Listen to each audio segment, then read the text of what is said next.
एक बहुत बड़ा अनप्रेसिडेंटेड मूव है पाकिस्तान की तरफ से पाक अफ़गान ताल्लुकात में, जब हम ये देखते हैं कि वहाँ पे मौजूद जो हुकूमत है, जो रजीम है तालिबान की, वो बिल्कुल ही बेअसर नज़र आई है। अफ़गानिस्तान की सरज़मीन पे TTP उसका इस्तेमाल कर रही है पाकिस्तान पे हमलों के लिए, और इन दहशत गर्दी के वाक़यात को रोकने में, इनकी रोकथाम में एक तरह से बेबस नज़र आ रही है वहाँ का मौजूदा setup. And in an unprecedented move Pakistan ने पहली दफ़ा जो अपनी डिप्लोमेटिक सपोर्ट है, जो अपने सफारती सपोर्ट है इस हुकूमत के लिए, इस रजीम के लिए, उसको विड्रॉ कर लिया है। ये एक बहुत बड़ा मेजर ब्रेक थ्रू है। पाकिस्तान ने हमेशा अपने पड़ोसी ममालिक में जो भी उनके अपने हतमी फ़ैसले हैं, because we recognize them to be sovereign states, और उनके फ़ैसलों की, वहाँ के लोगों की राय की हमेशा से इज़्ज़त की है। लेकिन ये एक बड़ा मूव है। पाकिस्तान और अफ़गानिस्तान ताल्लुकात किस तरफ बढ़ रहे हैं, आइए ज़रा इस पर गुफ्तगू करते हैं। हामिद अल-मशरिकी साहब हमारे साथ मौजूद हैं। अस्सलाम वालेकुम हामिद साहब। वालेकुम सलाम। हामिद साहब, ऐसा पहले कभी नहीं हुआ कि अफ़गान तालिबान की जो इंटरिम हुकूमत है उसको पाकिस्तान की हुकूमत, रियासत पाकिस्तान रिकग्नाइज़ ना करे, लेकिन अपनी सिफारती सपोर्ट को विड्रॉ कर लेना शायद अब पाकिस्तान के लिए नागुज़ीर था। ख़ास तौर पे जिस तरह के धमकी आमेज़ स्टेटमेंट्स वहाँ पे मुख्तलिफ लीडर्स दे रहे हैं, और साथ साथ जिस तरह एक प्रोपेगेंडा किया जा रहा है जब पाकिस्तान से गैर कानूनी अफ़गान महाजरीन की वतन वापसी का सिलसिला जारी है। अब आप क्या समझते हैं कि where are we heading with Afghanistan?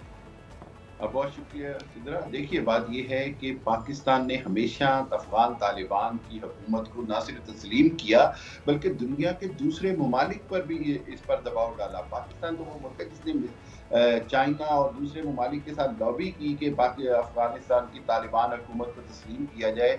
Even जो पहले मुल्ला उमर की 90s की में मुल्ला उमर की हुकूमत कायम हुई, उसमें भी पाकिस्तान ने, सऊदी अरब ने सबसे पहले उन ममालिक में शामिल थे जो फौरी तौर पर अफगान हुकूमत को तस्लीम किया तालिबान के साथ। लेकिन यहाँ पर पाकिस्तान को ये मजबूरी बना दिया गया, जब पाकिस्तान में दहशतगर्दी होती रहे, पाकिस्तान जो है वो तालिबान के ये कहता रहे कि जो TTP की मुदाखलत है या जो कुछ पाकिस्तान में दहशतगर्दी हो रही है उसको रोकना जरूरी है, पाकिस्तान दहशतगर्दी का मुतामिल नहीं हो सकता। लेकिन इस सब के बाद अगर यही कुछ होता तो मेरा ख्याल ये है कि पाकिस्तान ने ये मजबूरन फैसला किया है। खुसूसन अब मैं ये समझता हूँ कि अफगान तालिबान हुकूमत को ये समझना होगा कि पाकिस्तान गैर मशरूत हमायत नहीं कर सकता। जो पाकिस्तान को उसके बदले में चीज़ें चाहिए, पाकिस्तान को बॉर्डर के ऊपर जिस तरह की आपकी आवाज़ मुझे बहुत कम आ रही है, अगर स्टूडियो में आपकी आवाज़ बढ़ाई जा सके। हामिद साहब, मेरा सवाल आपसे ये होगा कि करज़ई हुकूमत के साथ भी पाकिस्तान, रियासत पाकिस्तान के बहुत अच्छे ताल्लुकात नहीं थे। वो हर फोरम पे ही पाकिस्तान के ख़िलाफ़ जहर उगलते नज़र आते थे, और तसव्वुर ये किया जाता था क्योंकि पाकिस्तान का बड़ा अहम एक किरदार था दोहा टॉक्स में भी, जब एक सालिसी की हैसियत से तालिबान और वहाँ के हुकूमती रजीम अमेरिका के साथ पाकिस्तान का जो उनका डायलॉग था उसमें मदद कर रहा था। आज जब हम ये सपोर्ट विड्रॉ करते हैं from the Taliban government setup, इसका क्या असर पड़ेगा पाकिस्तान अफगान ताल्लुकात के ऊपर? कशीदगी बढ़ेगी? आप किस तरह इसको आगे बढ़ता हुआ देख रहे हैं? कोई शक नहीं कि इससे पाकिस्तान अफगान तालिबान की जो हुकूमत है उसमें जो इसको कहते हैं कशीदगी भी बढ़ेगी, गलत फहमियाँ भी बहुत सारी उनकी तरफ से हैं जो मज़ीद बढ़ेंगी। लेकिन वहीं पर मैं ये समझता हूँ कि खुद अफगान हुकूमत बैन अल-अक़वामी तौर पर मज़ीद कमज़ोर हो जाएगी, तन्हाई का शिकार होगी, और वो मामला जो पाकिस्तान ब्रिज के तौर पर हल करवाता था, पाकिस्तान ने हमेशा पुल का किरदार अदा किया, पाकिस्तान वो नहीं कर सकेगा। और मेरा ख्याल ये है कि इसके नतीजे में अब अफगान तालिबान हुकूमत को ये समझना पड़ेगा कि वहाँ पर TTP के खिलाफ जब तक मौसर कार्रवाइयाँ नहीं होंगी, वहाँ पर जो भारतीय लॉबी जो पाकिस्तान के खिलाफ जहर उगल रही है उसके खिलाफ, विद ऑल ड्यू रिस्पेक्ट, ये हमारे अज़ाइम है, और मुझे ऐसा लगता है कि TTP सिर्फ और सिर्फ पाकिस्तान का मसला है। भारत को इससे कोई मसला नहीं है, वहाँ की अफगान रजीम को इससे कोई मसला नहीं है, because of course these are non state miscreant elements. वो तो चाहेंगे कि ये कहीं ना कहीं बिजी रहें। सवाल ये पैदा होता है कि मुख्तलिफ किस्म की इन्वेस्टमेंट ट्रीटीज़, MOUs साइन किए जा रहे हैं। लोग अफ़गानिस्तान की पुष्पनाही के लिए उसको स्टेबल करने के लिए सोच रहे हैं। पाकिस्तान अगर सिफारती तौर पे बैकफुट पे जाता है, इंगेज नहीं करता, ये आइसोलेशन की जो हमारी एक पॉलिसी है इस वक्त, क्या ये वाकई काम करेगी? यानी क्या वाकई हमारे, मुझे कभी कभी मैं I want to ask you and you are the analyst, the expert on this कि हमारी खाम ख्याली तो नहीं है कि पाकिस्तान की सालिसी हैसियत बहुत अहम है अफ़गानिस्तान के लिए और अफ़गानिस्तान को हमारी ज़रूरत है। अगर हम इसको रिकग्नाइज़ नहीं करते, हम पीछे हो जाते हैं। उनके पास भारत मौजूद है, उनके पास मुख्तलिफ और लोग मौजूद हैं जो उनको सपोर्ट करना चाहते हैं। देखें, यही एक अहम नुक्ता है कि ये देखना होगा इसके ऊपर ये कि क्या इस वैक्यूम को भारत फिल करने की कोशिश करेगा, पाकिस्तान के पीछे हटने का फायदा क्या भारत उठाएगा या जी ऑफ कोर्स उठाएगा। देखें, वो तो चाहते हैं कि पाकिस्तान को ऐसी सिचुएशन पे लेके आएं कि आपका ईस्टर्न और वेस्टर्न बॉर्डर दोनों तरफ कशीदगी में आप एम्ब्रॉयल हो जाएं।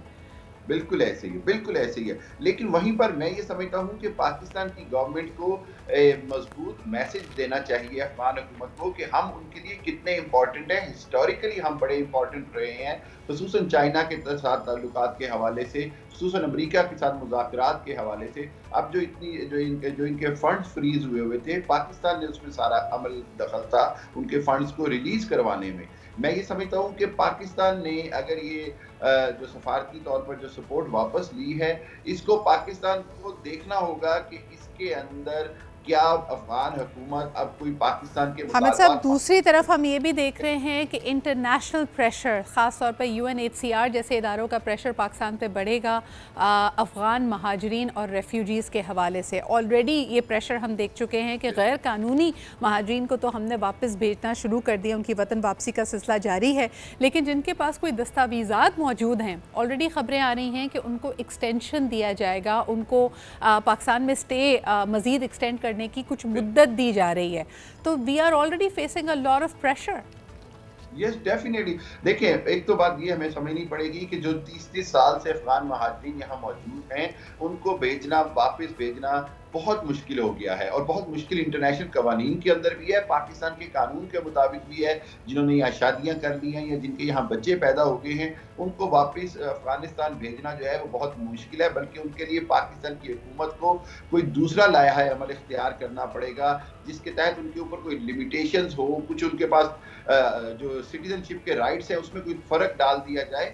लेकिन मैं भी समझता हूँ कि एकदम से ही वापस भेजने से पाकिस्तान को बाकी दुनिया की तनकीद का सामना करना पड़ेगा। पूरी दुनिया में गैर कानूनी महाजरीन को वापस भेजने पर कभी भी कोई ऑब्जेक्शन नहीं होगा, लेकिन जिन्होंने आगे शादियां करनी हैं या बच्चे हो गया, उनको वापस भेजना मेरा ख्याल है हुकूमत पाकिस्तान के लिए मुश्किल होगा और हुकूमत को इसके ऊपर हर सूरत नजरसानी करनी पड़ेगी, वरना बैनुल-अक़वामी इदारे भी और खुद पाकिस्तान के अंदर मौजूद तंजीमें भी इसके खिलाफ बात करेंगी और इंसानी हकूक़ की जितनी भी तंजीमें हैं वो ये समझती हैं कि ये बैनुल-अक़वामी कवानीन की खिलाफ वर्जी होता है।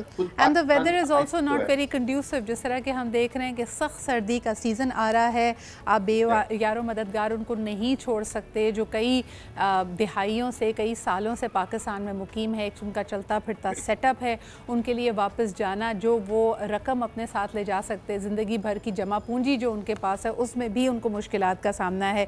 We need to come up with more innovative strategies. जो हम कर रहे हैं शायद वो बैकफायर करेगा, लेकिन ये करना भी ज़रूरी है। ये बात भी अहम है कि पाकिस्तान ना सिर्फ गैर कानूनी तौर पे यहाँ पे जो मुकीम अफ़गान रेफ्यूजीज़ हैं उनको वापस भेज रहा है, बल्कि अपने इदारों पे भी एक क्रैकडाउन का सिलसिला चल रहा है। ये ऑपरेशन मल्टी प्रॉन्ग्ड है, जिसमें देखा यह जा रहा है कि नकली या जाली दस्तावेज़ात बनाने में जो इदारे मुलव्विस हैं उन पे भी एक क्रैकडाउन हो। बहुत बहुत शुक्रिया हामिद अल मशरकी साहब हमारे साथ मौजूद थे। देखना यह है कि पाक अफ़गान ताल्लुकात की किस नहज पे जाते हैं। देखें, एक बड़ी अहम बात ये कही जाती है कि आप अपने दोस्त, अपने ताल्लुकात में तब्दीली ला सकते हैं, but you can not change your geography and your neighbourhood. Pakistan, Afghanistan, Bharat, हम पड़ोसी ममालिक हैं और हमें at the end of the day dialogue की मेज़ पर आके ही अपने मामलात को हल करना है, उनका कोई हल या नतीजा निकालना है। एक छोटा सा ब्रेक लेते हैं जी, and we'll be right back.